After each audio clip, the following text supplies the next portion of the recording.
మరో 2 రోజుల్లో గౌరవ ప్రధాని నరేంద్ర మోదీ గారి చేతుల మీదుగా భోగాపురం ఎయిర్‌పోర్ట్ ప్రారంభం కాబోతుంది.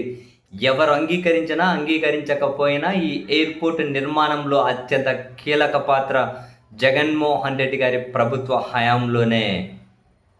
దాదాపు ఆ ప్రాజెక్టుకి సంబంధించి ప్రతి కీలకమైన ప్రక్రియ మొదలైన దగ్గర నుంచి కీలకమైన ప్రక్రియ ముగించేంత వరకు ఆర్&ఆర్ అయితే ముందు భూముల సమీకరణ దగ్గర నుంచి మొదలు పెడితే ఎవ్రీథింగ్ జగన్మోహన్ రెడ్డి గారి హయాంలోనే పూర్తి అయింది. ఫైనల్గా ఏవైనా పైన తుది మెరుగులు అట్లా దిద్దేసి ఇప్పుడు చంద్రబాబు నాయుడు గారి సర్కార్ దిగ్విజయంగా వాళ్ళ సర్కారులో దాన్ని ప్రారంభించుకోబోతూ ఉన్నారు. సరే, ఎవరికైనా పూర్తిగా పండిన పండ్లతోటి చెట్టు అందుబాటులోకి వస్తే సంతోషమే కదా. ఇప్పుడు చంద్రబాబు నాయుడు గారి సర్కారు కూడా అదే సంతోషంలో ఉంటుంది. విత్తనం నాటి దగ్గర నుంచి పండ్లు తెచ్చేంత వరకు కూడా మొత్తం జగన్మోహన్ రెడ్డి గారి హయాంలోనే జరిగింది.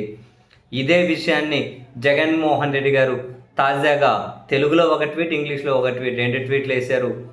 అండ్ ఆ వేదిక మీద ఆ ఎయిర్పోర్ట్కి సంబంధించి ఆ కార్యక్రమపు వేదిక మీద అప్పుడు కేంద్ర మంత్రిగా ఉన్న, ప్రస్తుతం కూడా కేంద్ర మంత్రి నితిన్ గడ్కరీ గారు మాట్లాడిన వీడియోను కూడా జగన్ గారు షేర్ చేశారు. ఆ వీడియోలో క్లియర్ కట్గా మాట్లాడుతూ ఉంటారు కేంద్ర మంత్రి, ఇది జగన్మోహన్ రెడ్డి గారి డ్రీమ్ ప్రాజెక్ట్ అని, చివరికి 6 లేన్ కనెక్టివిటీ రోడ్డు కూడా కావాలన్నారు. దానికి సంబంధించిన భూమిగానే సమీకరించి ఇచ్చారు.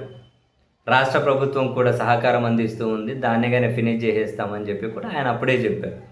ఈ క్రమంలో జగన్మోహన్ రెడ్డి గారి ట్వీట్ ఏంటి, పని వైఎస్ఆర్సీపీది, ప్రచారం చంద్రబాబుది అని, క్రెడిట్ వితౌట్ కాంట్రిబ్యూషన్ అనే చంద్రబాబు మార్కు రాజకీయం అని, ఉత్తరాంధ్ర కిరీటంలో మరో కలికితిరాయిగా నిలవనున్న భోగాపురం అల్లూరి సీతారామరాజు అంతర్జాతీయ విమానాశ్రయం ప్రారంభానికి సిద్ధం కావడం ఎంతో సంతోషకరమని, ఉత్తరాంధ్ర అభివృద్ధిలో ఈ ఎయిర్పోర్ట్ కీలక పాత్ర పోషిస్తుందనడంలో ఎలాంటి సందేహం లేదని, ప్రధానమంత్రి శ్రీ నరేంద్ర మోదీ గారి చేతుల మీదుగా విమానాశ్రయం ప్రారంభం కావడం భోగాపురానికి అంతర్జాతీయ స్థాయిలో ప్రత్యేక గుర్తింపును తీసుకువస్తుందని, తద్వారా దేశ విదేశాల్లో ఈ విమానాశ్రయం గురించి విస్తృతంగా తెలియడంతో వ్యాపార, వాణిజ్య, పర్యాటక రంగాలు మరింత ఊపందుకునే అవకాశం ఏర్పడుతుందని, అయితే ఇదే సమయంలో భోగాపురం విమానాశ్రయం క్రెడిట్ని చోరీ చేసేందుకు చంద్రబాబు గారు శాయశక్తులా ప్రయత్నిస్తున్నారని, తాను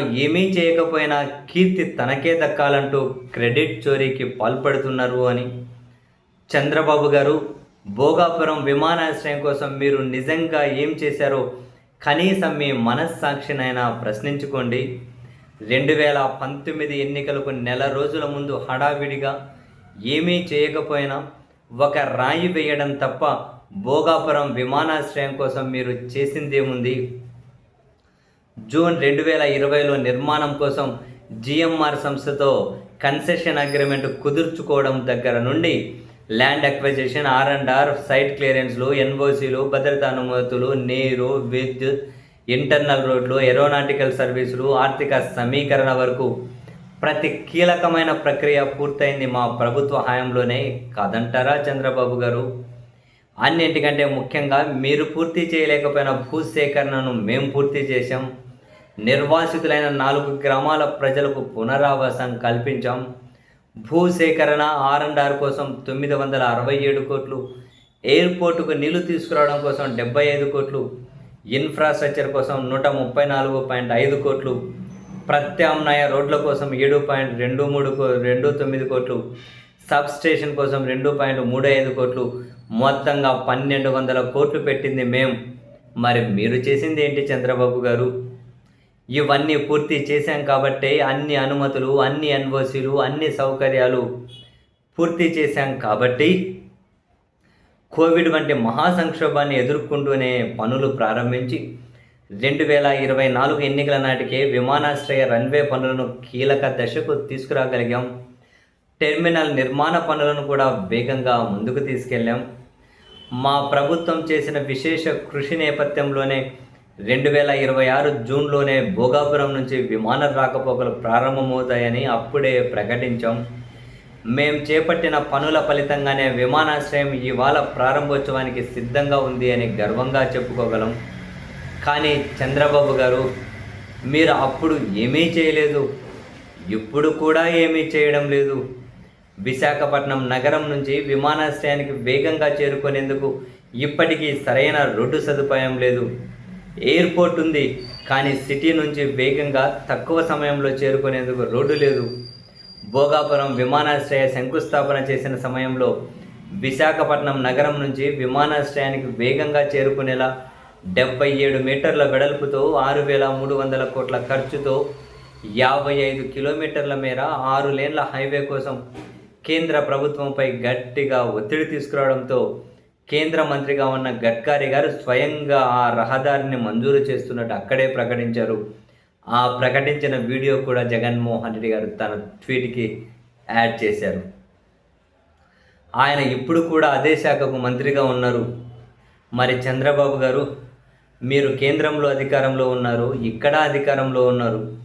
2 ఏళ్ళు గడుస్తున్నా ఆ రహదారికి అతి గతి లేదు. ఇప్పుడు భోగాపురం విమానాశ్రయానికి చేరుకోవాలంటే ప్రయాణికులు నరకయాతన పడాల్సిన పరిస్థితి నెలకొంది. ఇది మీ చిత్తశుద్ధి గతంలో అయినా అంతే, ఇప్పుడైనా అంతే. పని చేయకుండా ప్రచారం చేసుకోవడం, కష్టపడకుండా కీర్తిని కొట్టేయడం, ఇతరుల కృషిని మీ ఖాతాలో వేసుకోవడం ఇకనైనా మానండి.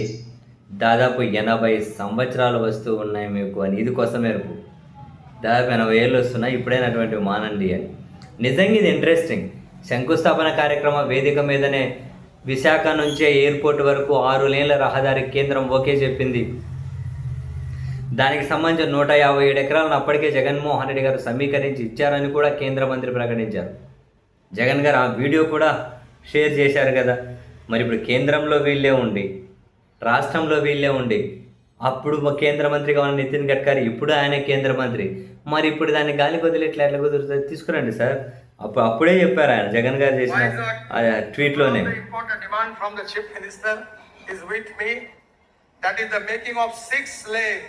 Vizag Port Highway and NS16 near Bhogapuram. The length is 55 km. Cost is 6,300 crore. And state is going to contribute for land and giving me some concession. I already request the Chief Minister and the Chief Secretary. They have given me the letter and also 157 acre of land for multimodal logistic park they are giving. From my ministry, I am sanctioned this important project, which is very important for Andhra Pradesh and dream project of Honorable Chief Minister. Many times he requests me about this proposal. Today I am happy that we are sanctioning this project. అది అప్పుడు ఆయన minister, ఇప్పుడు ఆయన minister ఉన్నారు. పైగా అప్పుడు కేంద్రంలో YCP భాగస్వామి కాదు, ఇప్పుడు చంద్రబాబు నాయుడు గారు భాగస్వామి. సో వీటన్నిటిని పరిగణలోకి తీసుకొని ఖచ్చితంగా ఈ నితిన్ గడ్కరీ గారు మాటిచ్చిన ప్రకారం చంద్రబాబు గారు ఆ రోడ్ అయితే సాధించుకోవాల్సిన అవసరం అయితే ఇప్పుడు ఎంతైనా ఉంది.